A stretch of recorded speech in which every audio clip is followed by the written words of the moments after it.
Welcome. Hello everyone. Welcome to my video. Thank you for being here. Today I'm going to talk to you about my 2 experiences with 5-MeO-DMT. I didn't really enjoy my experiences with this particular drug. I don't know, maybe I didn't do it right. Maybe I don't know, was not in the right mind frame or whatever, because I've read and seen videos of people who had experienced this drug and had amazing experiences. So obviously there's something to it that I'm not getting, or maybe I just wasn't in the right mind frame. During that time I was quite depressed, and I was going through some shit, and maybe I was overdoing it with like the DMT, the Nn-DMT as well. At the time I was really heavily experimenting in lots of psychedelics at the time, so I think that sort of affected the trip in a negative way. I will share with you those 2 experiences with you now. The first trip was sort of very mild. I didn't do too much. I just sort of wanted to dip my toe in the water, so to speak. And then the second trip, I sort of went for it, and it was not a good experience. It was terrifying. It was awful. Maybe one of my most terrifying drug experiences of all time. Now, I will mention beforehand, 5-MeO-DMT actually falls under some sort of category of drug in Canada that makes it legal as a research chemical that can be sold online. So basically you can buy 5-MeO-DMT online in Canada legally. It's sort of like a gray market sort of area. I don't understand too much about it, to be quite honest with you. All I know is that as a consumer, I'm pretty safe in buying it. And then I think, the thing is you can sell it and distribute it and own it for research purposes, right? But you're not allowed to consume it. But people are going to consume it in their own homes. So really, like, how are you really going to enforce that? It really is sort of like a gray market thing where people are just, I don't know, getting away with it, I guess, sort of for now. I just hope Canada sort of continues on this path of sort of leniency towards this sort of issue. Like, we're starting to incorporate psychedelics into mental health treatments and stuff like that.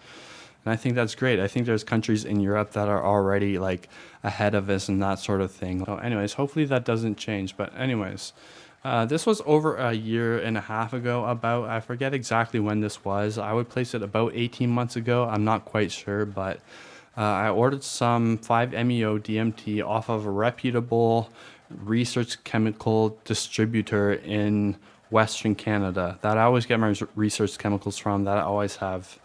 And I've never had a problem with them, so there was no problem with the drug or anything like that. I'm quite positive, but I did not have a good experience. And this was quite a while ago. I wasn't intending to make a research report out of it or anything like that, so I wasn't trying to remember it. So I'm just gonna have to go off my memory.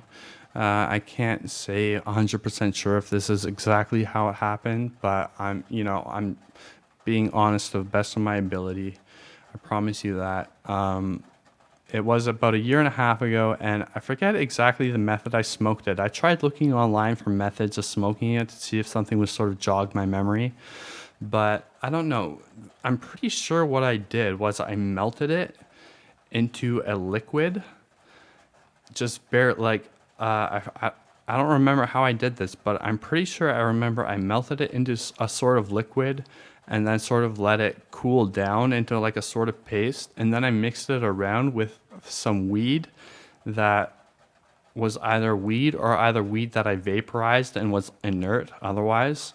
But I'm pretty sure I just mixed it around with some weed and then I smoked it like that. I'm pretty sure that's how I did it. In any case, it was effective. It did hit me really hard. So if that method doesn't make sense, someone let me know in the comments. I can't remember quite exactly how I did it, but I think that's how I did it, and I'm pretty sure it was very effective. Anyways, sorry, that's the best I can do. My memory's not that sharp, on the best of days. So the first time I smoked it, I took it quite easy. I was pretty nervous, I would imagine, but I just smoked a little bit, and it felt like the after effects of a DMT trip, a good DMT trip. Like right away. That's sort of what I remember it being like. It was sort of peaceful, sort of mellow feeling, and a bit of euphoria. The visuals were sort of mellow, and they sort of just looked like, the come up of like an acid trip or something like that. That's basically all I remember the first time. And I remember I took like a small dose, so it was like just a mild trip, sort of what I expected from what I read about it and what I've seen in experience reports. The second trip, though, the second trip was something entirely different. It was the most intense psychedelic experience I have ever had in the span of 2 minutes at least. If you're it's hard to compare, because I've had long trips that were very intense or just short trips that were very intense but for a short amount of time, But for a short trip, for like a 2 minute period, this was the most intense 2 minute period of any psychedelic I've ever experienced, hands down, and not in a good way at all. At all. It was terrible. It was totally terrifying, and the entire time I was conscious. Like, it's not like DMT in the sense that if a trip gets too intense, I will black out on DMT. For 5-MeO DMT, for this trip at least, I only experienced it 2 times, remember, so I don't have tons of experience with it. But in that second trip, I was conscious the entire time, and it was extremely intense. So I don't know if it's like that always. I want to experiment more with it in the future. We'll see. I can just buy it online. So, maybe I will. It's quite easy to get it here in Canada. Mentally, basically, I didn't go anywhere. But physically, it was so intense. I lost all control of my body. I was just lying flat on my bed. I was by myself, by the way. You probably shouldn't do it by yourself, honestly. That probably was quite dumb. But I did do it by myself. Anyways, and I was just lying flat on my bed as far as I can tell. And all I saw was gray matter, which I perceived as my brain, just like folding over itself like boiling porridge. That's what I remember. It's boiling porridge, and it was like my brains. That's sort of the best I can describe it. Like, I was in a sea of my brains, and it was like wavy and intense. And I was just in this sea of like broiling porridge gray brain matter, just like folding over itself and over itself constantly. And that's all I could see visually. And that's really the best I can describe it. But I think that's a pretty apt description, if I'm being honest, That's pretty much exactly what it was like. During this time, I was extremely scared. I was paralyzed. I couldn't move my body. I couldn't see anything in my room. I couldn't tell anything around me. All I can think was I was paralyzed. I couldn't move, and I screwed my life up forever.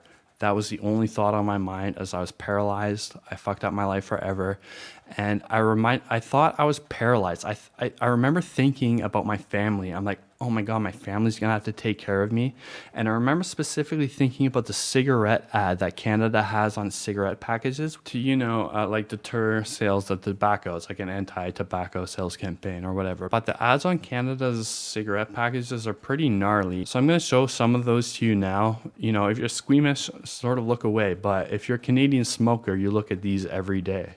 So, it can't be that bad, but honestly, it's pretty bad. These are what we put on our cigarette packages to deter smoking.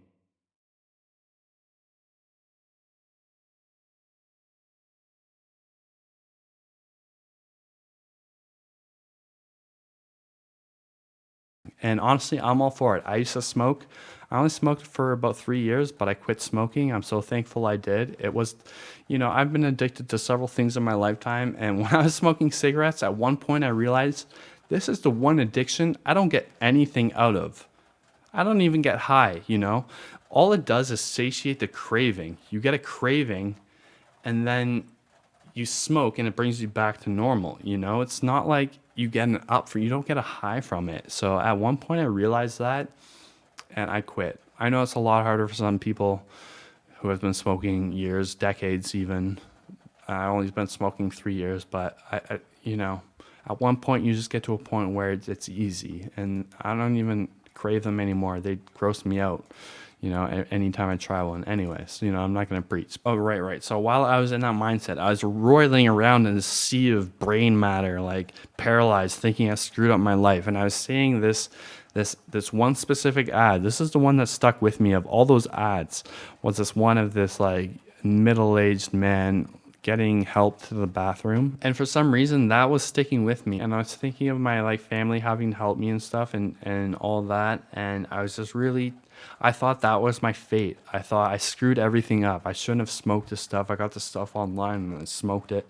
And, my reasoning wasn't there at the time, and I was tripping out, and I was so overwhelmed. It was such an intense trip, and I was in that mind state for a good 4 or 5 minutes, maybe at the most, maybe 3 or 4 minutes, but it was a long time. It felt like an eternity, especially since I was like conscious the entire time. It wasn't like I blacked out like DMT, where, if it goes bad, usually it's only for like a few flashes of moments, but like this was like like a steady, sustained terrible time for a good 3 or 4 minutes at least. It was like, yeah, really freaky. I haven't touched it since. I've had no motivation to touch it since. I've not wanted to touch it since at all, except until recently, maybe, since I've had a couple good trips on my DMT recently, and I can get it online for quite cheap, quite easily, delivered to my door, which is fantastic.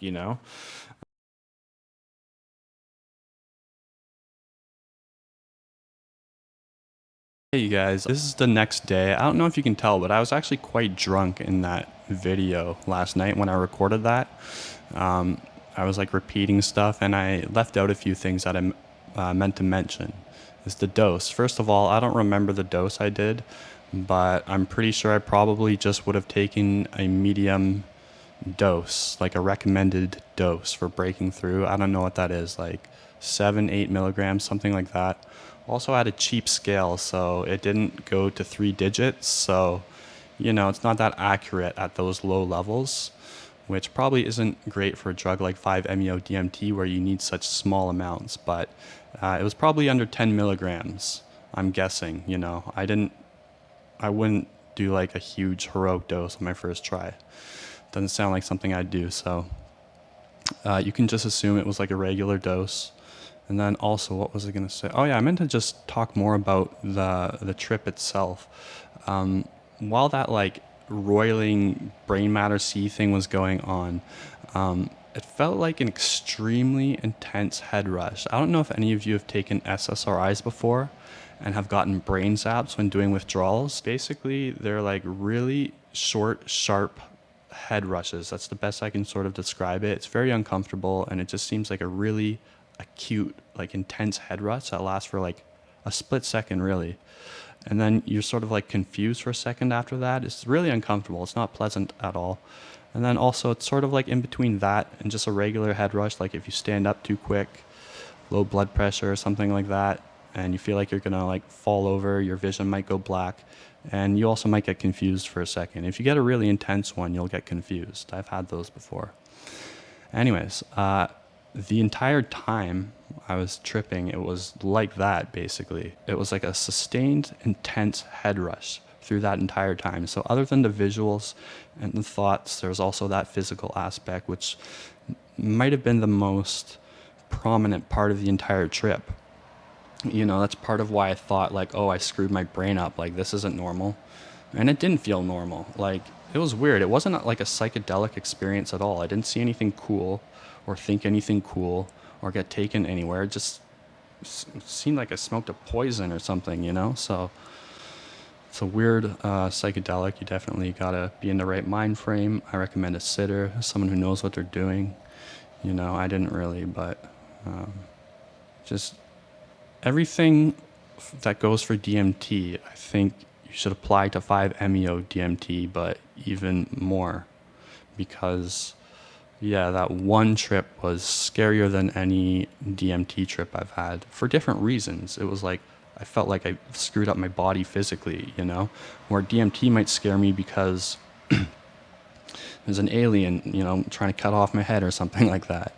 The visuals will scare me. And 5-MeO might also be like that for, most people when they have a normal trip on it. This definitely wasn't a normal trip. I mean, it doesn't really line up with anything I've read online, so I don't know. Psychedelics hit me weird. It's like I really got to be in the right frame of mind, otherwise it just goes south really easily. And I'm pretty sure that just mostly has to do with mental health. Like, it's something I've always struggled with. Something I've struggled with more as I've gotten older. And then also I've noticed my trips have also been getting more and more just fucked up and unpredictable, really. The good trips are still great though, so that's enough for me, you know. And I don't mind the bad. The bad trips aren't really that bad. They're just like, there might be periods of the trip that are bad and then some that are just not so great. But I don't know, like my Lad trip I did recently, for example, that seemed like a pretty bad trip, but I still kind of had a good time. And afterwards, I just watched my podcasts and ate some food and enjoyed myself. So I think as long as you can get there, like as long as you can work your computer and put something on to watch and understand what you're watching, you know, you're good to go. But 5-MeO doesn't afford you that. It just, I had no chance. Yeah. As soon as I blew it out, I was just like in that boiling porridge, as I put it last night. Anyways, that's it.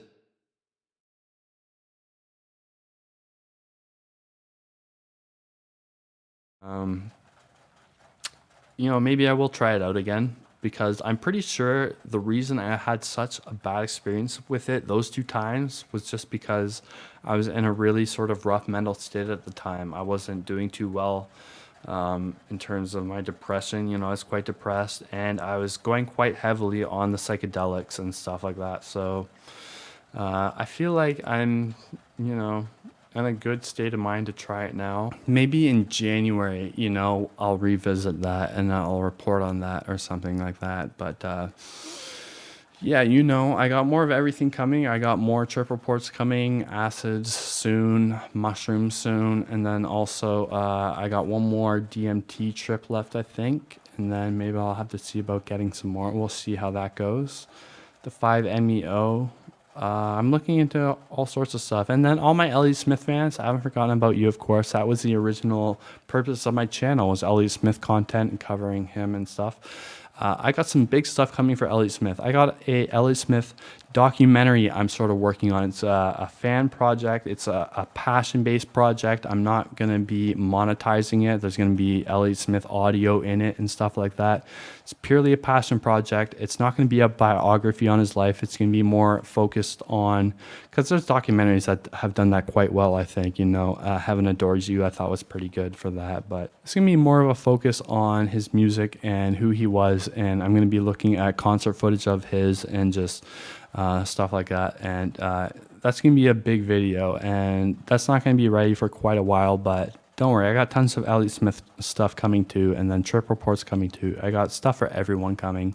And I just want to thank you all for supporting my channel. I can't believe how many subs have come in the last few days. I've got like 100 subs have come in the last 3 days. It sort of like freaked me out when I saw that. I'm like, whoa, that's a lot. If I can sustain this, guys, you know, we might be something someday. So I thank all of you from the bottom of my heart. You guys are the foundation of this channel. I want to make you guys happy. That's really my goal. And if I grow as a result of that, that's all just bonus. So thank you all so much. I got more coming.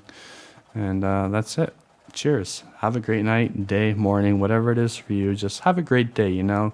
Don't focus on any of that negative bullshit, all that outside. It's all just noise, you know.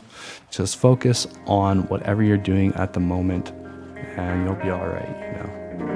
There's brighter days ahead, no matter what. I truly believe that, no matter what. No matter what. All right? Have a good one. Peace. Cheers. Love. Much love. Much love. Peace and love. Peace and love.